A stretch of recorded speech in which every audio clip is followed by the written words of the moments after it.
Soup chips.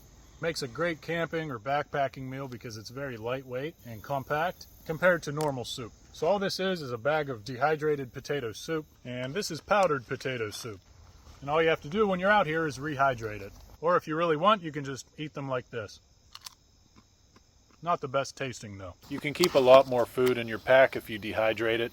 Soup is especially bulky and heavy because of its high water content. So when the moisture is removed, it shrinks down and weighs a lot less. Then to rehydrate it, you'll just need some water and bring it to a boil. There's tons of water sources out in the woods, streams, rivers, lakes, which is where I get my water for drinking or cooking with. I'm boiling it anyway, so it'll be safe to consume. I'll turn the stove off after the water comes to a boil. Then you can add the soup chips or the soup powder. The powder tends to rehydrate a little quicker than the chips. Then I'll let it sit for about 20 minutes or so, stirring it around every now and then.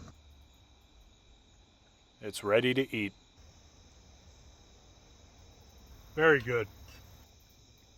Now I'll show you the process of making it. It's pretty simple and easy to do. Just takes some time. And you'll need a dehydrator. Or if you don't have one, you can use your oven on a low temperature. I'm just pouring the soup on this tray, spreading it out in a thin, even layer. Then I'll place it on a rack and then put it in the dehydrator. And if you don't have a solid tray like this, you can use parchment paper. Then just do the same thing, pouring an even layer of soup on top. The thinner the layer is, the quicker it'll dehydrate. This thing has 10 trays, but I'm only going to use 7 so I don't overcrowd it.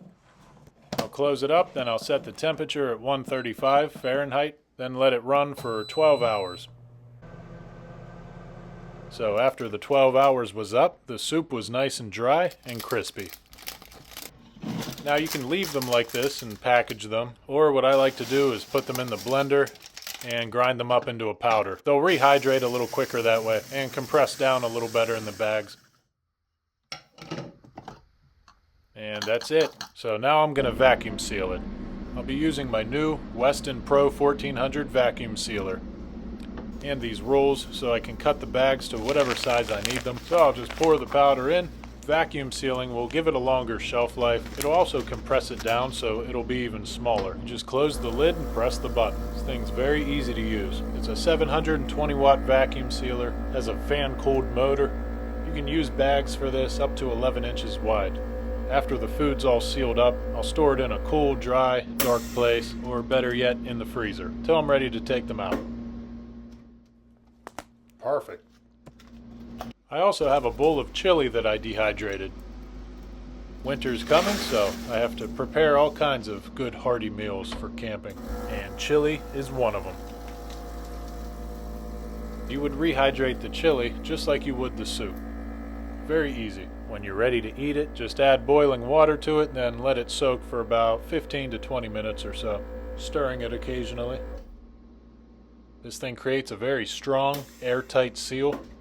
And that's what we want. Now I can fit a ton of food into my backpack. Another thing I like to vacuum seal is a spare set of clothing that I can keep in my pack for an emergency, especially a thick pair of socks, a hat, gloves for winter camping. They'll shrink down and stay nice and dry this way. Dehydrated mushrooms. And the meat from any wild game that I harvest, like this chunk of venison.